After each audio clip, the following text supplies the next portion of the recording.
Welcome to Learning Plan 6.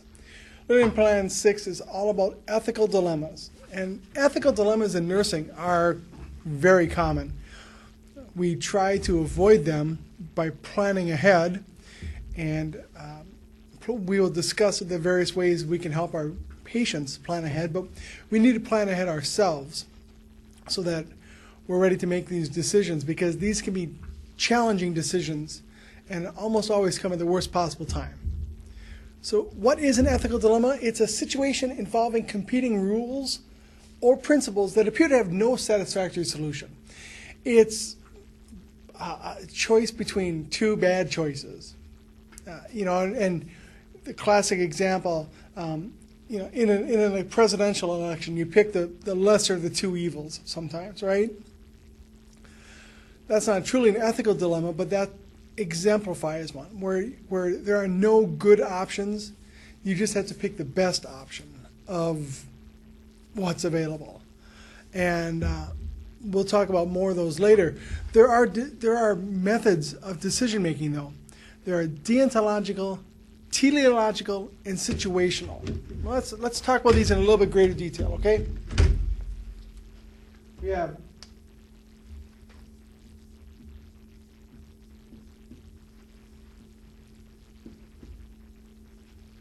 deontological,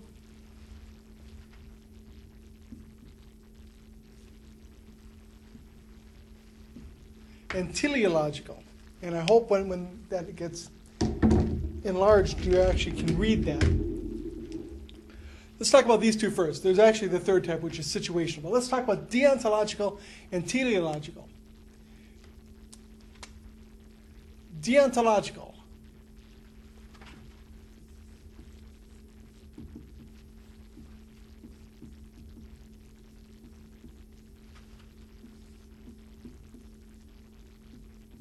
You have an obligation to others. You have a set of guidelines that drive your decision. So, and when you have a teleological guideline, it is relatively or almost always hard and fast. For example, all life is worthy of respect. Always feed a patient. Always feed patient. All life equals respect. Always. Deontological, you have a guideline, an inner guideline, and it drives your decisions. If you believe that you always feed a patient, you will fight if someone wants to withdraw a feeding tube. Right? So, deontological, you have an obligation or a duty, a moral obligation to others, always. Teleological is another way, and it's the exact opposite.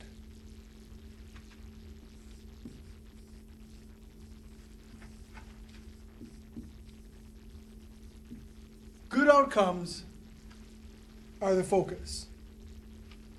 Another way of saying it is end justifies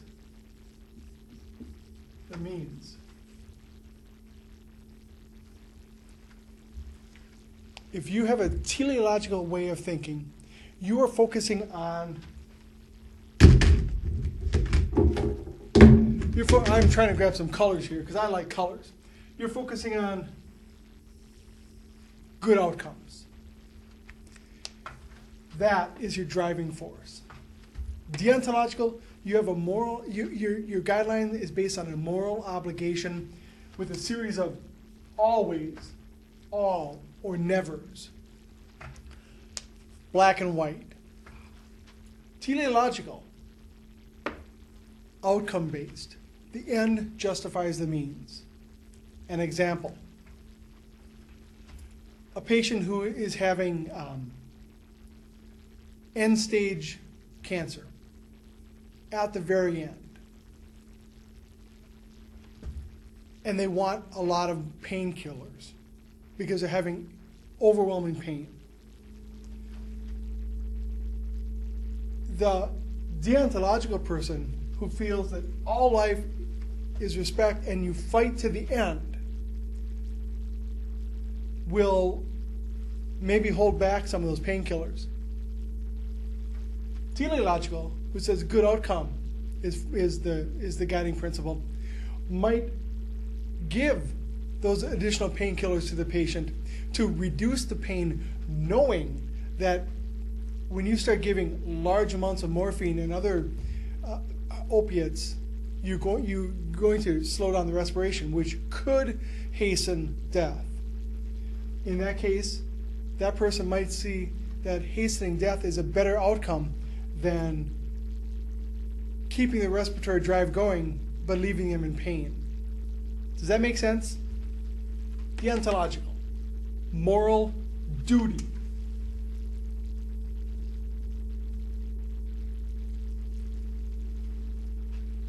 Deontological, a duty. It is a set of moral guidelines that are absolute. Teleological. I don't have a good word for T, but it's outcome driven. Teleological, focusing on good outcomes. Situational, what do you suppose situational is all about? Well, that's easy. There is no hard and fast way.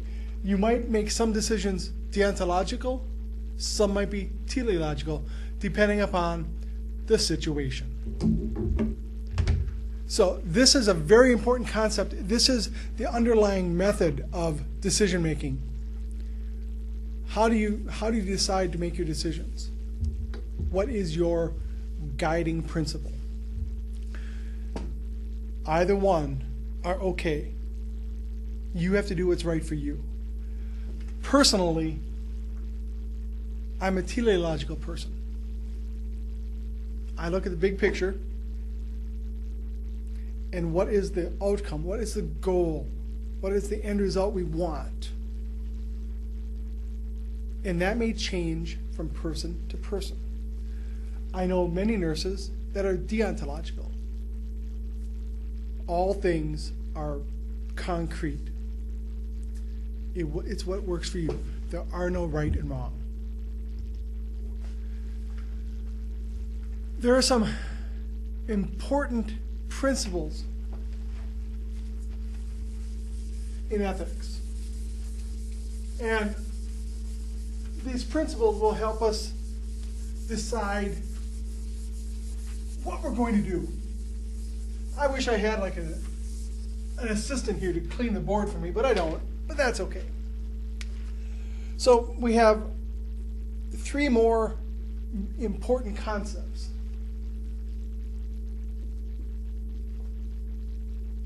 Autonomy,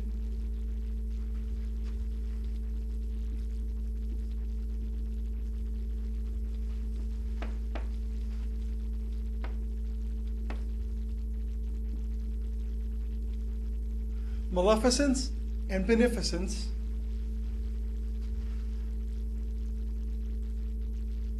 and justice. Autonomy, maleficence, and beneficence, and justice. So, what do we mean by this? Autonomy is the right to make your own decisions.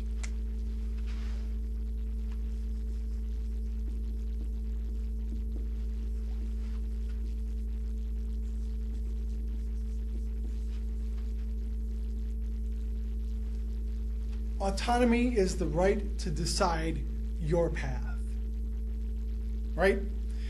And that's an important guiding principle. When your patient can tell you what they want, it's a lot easier to know whether you're going to follow your deontological position or your teleological position. Now, there's questions though. When does autonomy start? How old does a person have to be? Can a 12-year-old decide? about an 89-year-old? When do we make the decisions for them? When do we limit autonomy? We're going to get to that in a little bit. Because sometimes there are limits to autonomy, right? What's beneficence and maleficence? Well, look at the bene and male.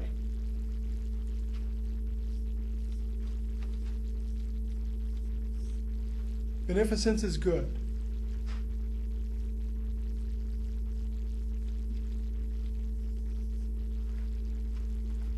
Maleficence is bad. And if anybody has seen the new movie starring Angelina Jolie,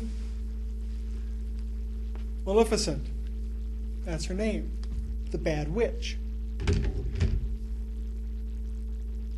References to Angelina Jolie and Maleficent, the movie, will not be on the test.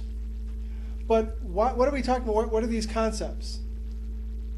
Maleficence is you will do no harm. Okay? Just a simple thing, you will do no harm. Beneficence is you will do good. They are not the same. Do no harm is not the same as always do good. And students sometimes get confused by that. You can do no harm and yet still not do good. Ideally, you'll combine them together. What's justice? What's justice?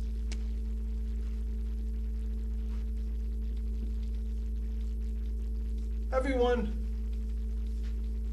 treated equally.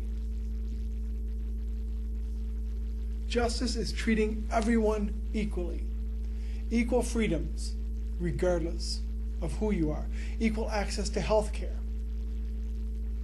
How much you pay, what is appropriate. Everyone is treated the same. Justice is treating everyone the same.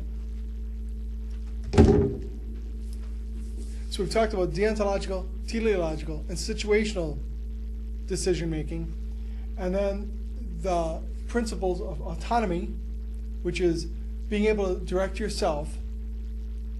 Maleficence and beneficence. Maleficence, do no evil. Beneficence, do good. And justice is treating everybody the same. In the ER, there's a federal law called the EMTALA law.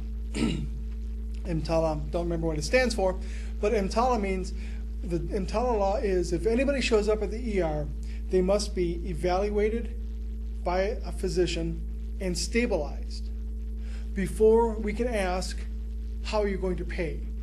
In any other form of health care, they can ask for payment up front. Most don't, but they can. In an ER, they can't. They operate under justice. Everyone that shows up gets evaluated and stabilized. Sometimes that's as simple as checking them over, making sure they're not going to die, and sending them out. Sometimes it's delivering a baby. Can't ask how you're going to pay until after you're treated.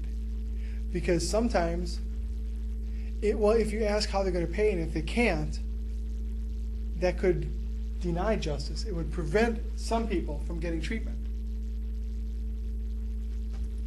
Autonomy, self-directed living. Do no good, do no evil, do good, treating everybody the same. So, I'll tell you right now, those are pretty darn important concepts. I hope you took notes. I'd hate to think that you might see that again and not be prepared. So what are your values? And it's important to know your values so that you're prepared to make decisions and to help others make decisions. some questions of values. When does life begin and end? That seems common sense. But does it? Life, does it begin at conception, sometime in the womb, or upon delivery? End. When does life end? Not living, but life. There's a difference. Living is breathing, respirating, metabolism. That's life. Living sometimes refers to the enjoyment of life. So when does life end? Does it end with death? Or does it end sometime prior to death when the person can no longer engage in the environment and purposefully react? I don't have answers. Those are value decisions that only you can answer. But what about if I can't make my own decisions? Who should decide for me? And what basis will be used to decide? What activities do you value? When do medical treatments do more harm than good? And that happens. At what point in treatment are we treating just for the sake of treating? Palliative care is not designed to treat and cure. It's designed to minimize symptoms and pain. But at what point does palliative care even go beyond the level of benefit? Is healthcare a right or a privilege? Now that's starting to be answered with the Obama Health Care Act in getting more and more people access to healthcare, but it still is balancing between that right versus privilege. I don't have answers for you on those. Those are answers you have to come up with. And I hope you've thought about them, because when you're working, somebody's going to ask you. And the question will be, what should I do? The person is comatose. What should I do?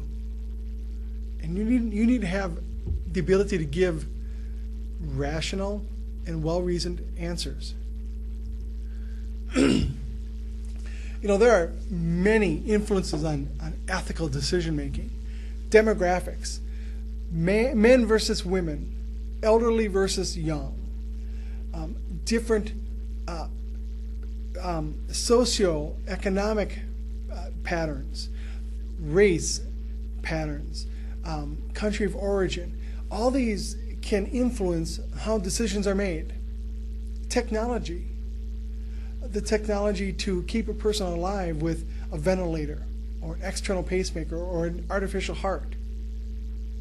Legal and regulatory issues can influence decision making. Current evidence-based research and professional standards can do that. Culture, healthcare culture, the client's culture, and the available resources.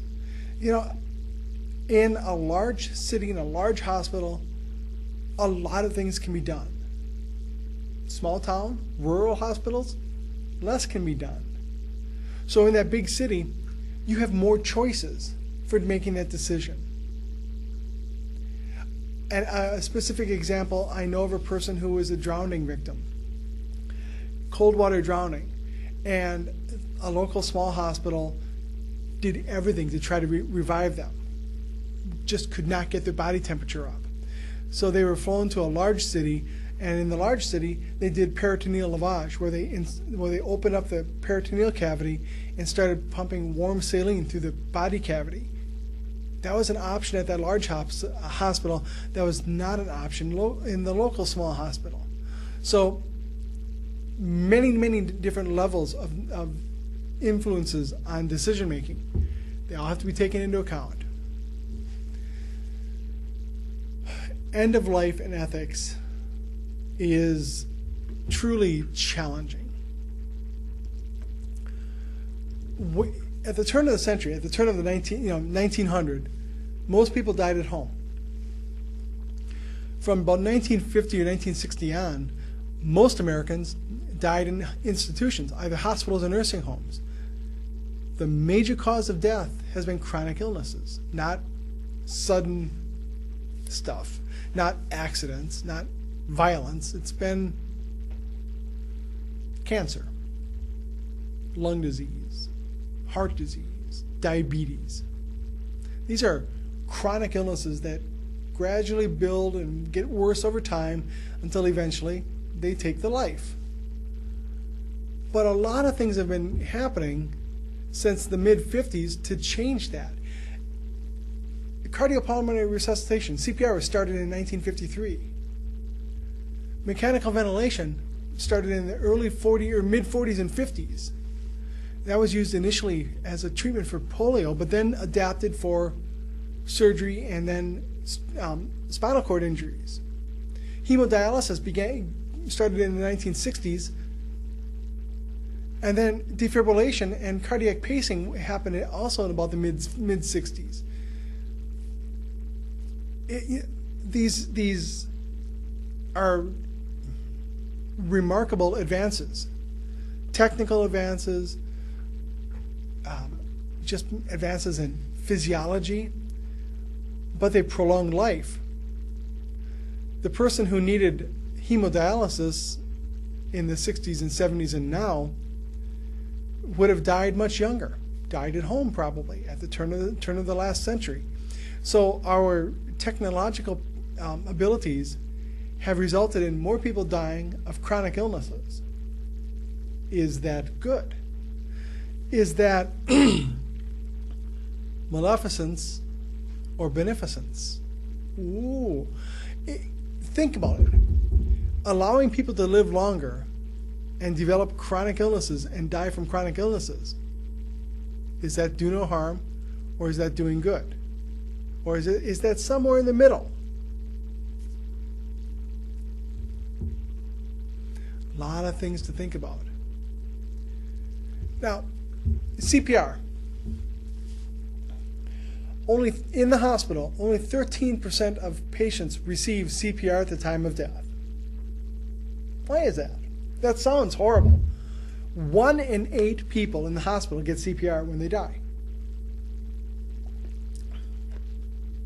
Well, because most people in the hospital have DNR orders.